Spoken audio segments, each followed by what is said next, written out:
The British Council is Britain's cultural relations agency, and as such, literature is at the very core of the work that we do. One of the things that we do is showcase a lot of British writing in India, and also support and nurture collaborations between writers in India and in the United Kingdom. Inspired by Tagore, the book that we're here to launch today is the product of a unique collaboration. It was part of the celebrations of the 150 years anniversary of the birth of Tagore. And as part of those celebrations, globally, the British Council participated in those. In India, we ran an inter-school drama competition with the support of the London School of Speech and Drama, the Central School of Speech and Drama. That was won by a school from Gujarat with a really beautiful play about Tagore and education. But we also joined with Sampad to run this writing competition for poetry and prose, taking entries from young writers from all over India, of works that were inspired by Tagore. Our key partner and driving force behind this program was Sampad. Sampad is a dynamic arts organization based in Birmingham, which promotes the appreciation and practice of South Asian art. In India, the British Council came in by supporting the competition through our network of 9 libraries across India. The result was over 1,500 entries of a very high standard from writers as young as 8 to, and the works divided into 2 categories, 8 to 15 years old and then above 16 years old. We have now been able to release a beautiful anthology of work by young writers, therefore inspired by the life and the work of Rabindranath Tagore. I need to give a huge thank you to Pyali Ray, who is the director of Sampad in the United Kingdom, who has really been the driving force behind this project, the whole competition. In India, the British Council was the key partner, but around the world, Sampad ensured that the competition reached out to many, many countries, and the anthology reflects that very strongly. I'd now like to invite a great supporter of the work of Sampad, Lakshmi Holmstrom, who is an author and translator, and who, in the absence of Pyali Ray, has very, very kindly consented to read from the work and tell us a little more about the book. Thank you very much.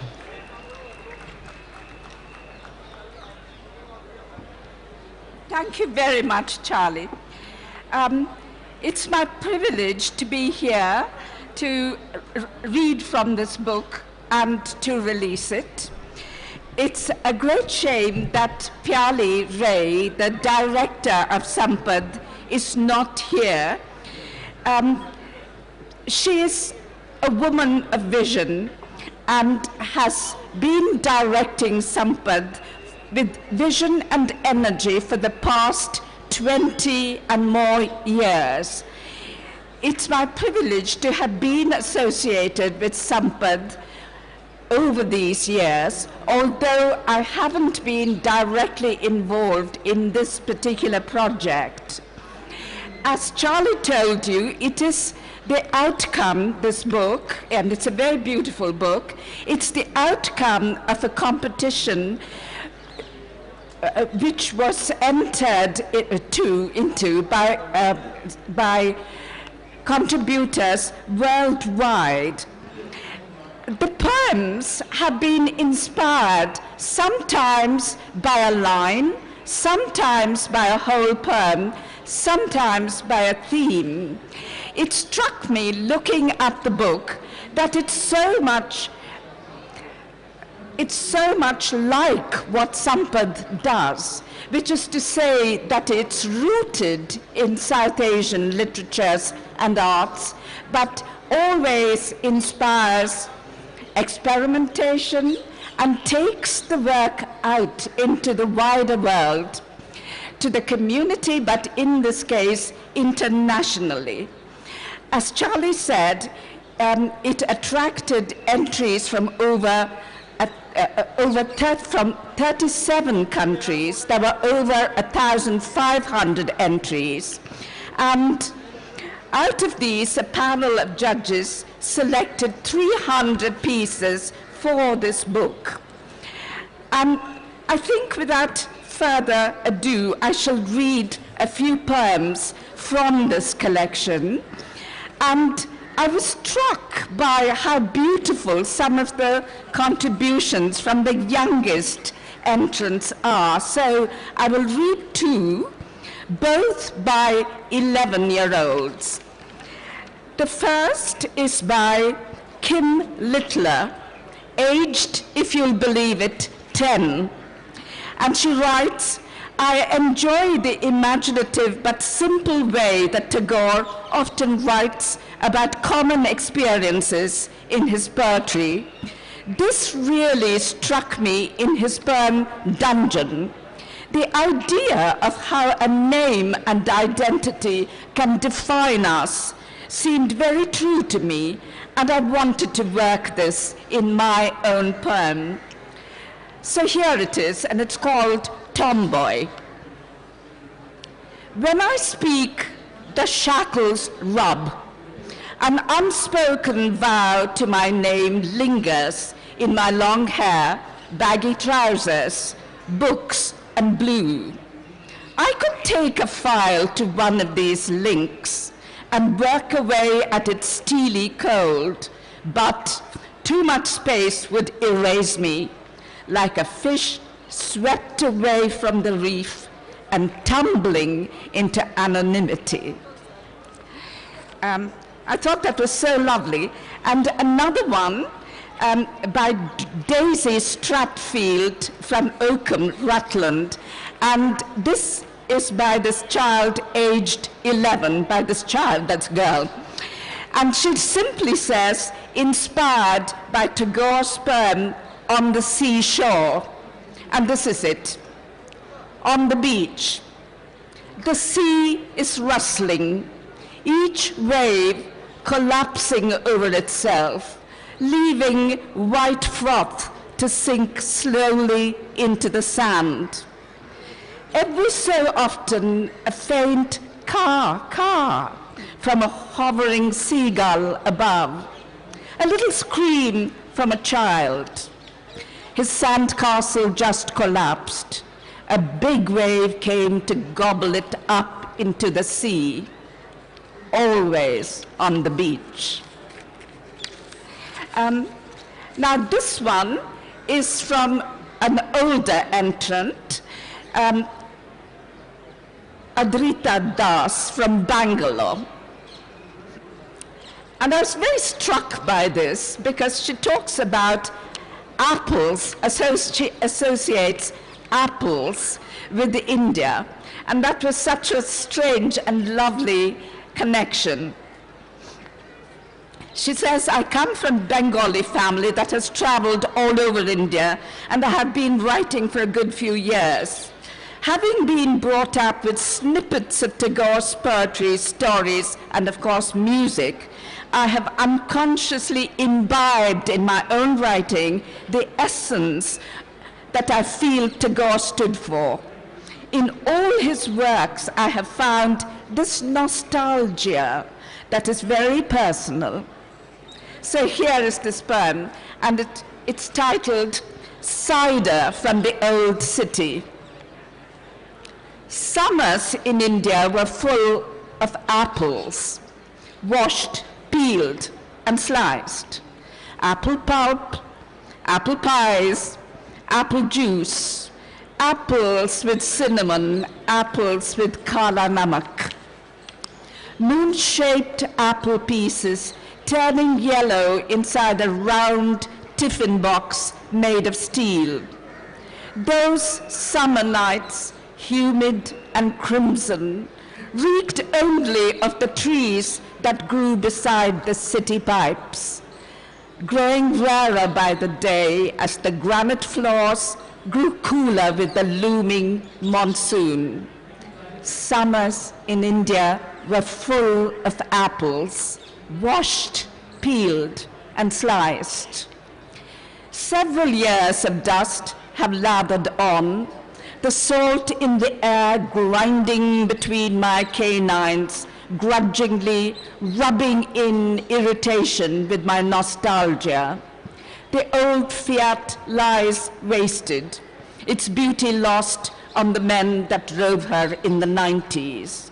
Those men are fast asleep now, their wives fondly reminiscing old errands. And I wonder where the apples now grow and the itchy charpoy now resides. Home is not home, home is not here without those apples, washed, peeled, and sliced.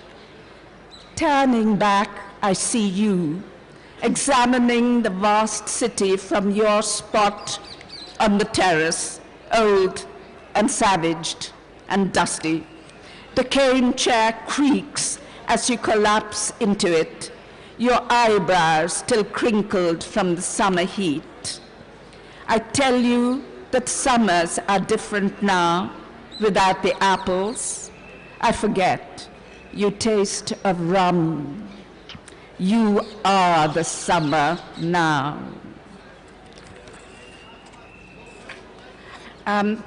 This is one by Anuradha Rao, another older entrant, and she's from Chennai. And this is her introduction. She says, Tagore is known for invoking rich imagery in his works. This aspect of his poems has always influenced my writings. So this one is called Homesick. I catch in this humid, salty breeze a whiff of my country, thousands of miles away. My stomach rumbles like the sea for warm peanuts, as brown as my skin, peppered with cries of vendors and the laughter of my family. I see a trail of footprints on the golden sand. My brother's, as he runs for his kite while I collect seashells. My toes tingled at the familiar touch of cold waves that beckon me to an ocean of memories. I lick the salt off my cheeks, alone, alone, alone on an alien shore. I don't know whether I have time for one more. Just one more then. And this is also from England. I was very struck by this. It's from UK, Andrew Brush, Cheltenham, and this is his introduction. My wife has a degenerative illness. Reading Tagore inspired me to write this poem, as his words teach me to cherish the here and now and not the future. So this is called The Beautiful Now. From lime-rolled cleaves suspended in even shine, no wind to hasten time, Chronos grounded at ease, Earth's axle spinning through space at a kind of pace. Golden gorse on fire at my back, lungs gorged with the coconut essence of her petaled hair. The earth gently breathes, appreciating its own rareness. Rock and sun and me on cleave. And then from the most unexpected place, the rutted quarry parking space, a message to be taken down, not a windscreen flyer or commandments. Set in a stone stage, scarlet lightning, cradling light alive, soul of universe, Tagore's heart. Your song singing to me, singing to me. No future thought, no sad seeping of time, stillness, nowness. Starlet of starlight, resurrecting to life, your true complexion by the remembrance of light, reminding me to hurry home to beautiful you in the beautiful now. So it's my great pleasure then to release this book, inspired by Tagore, and you'll find more copies, I believe, at the British Council store.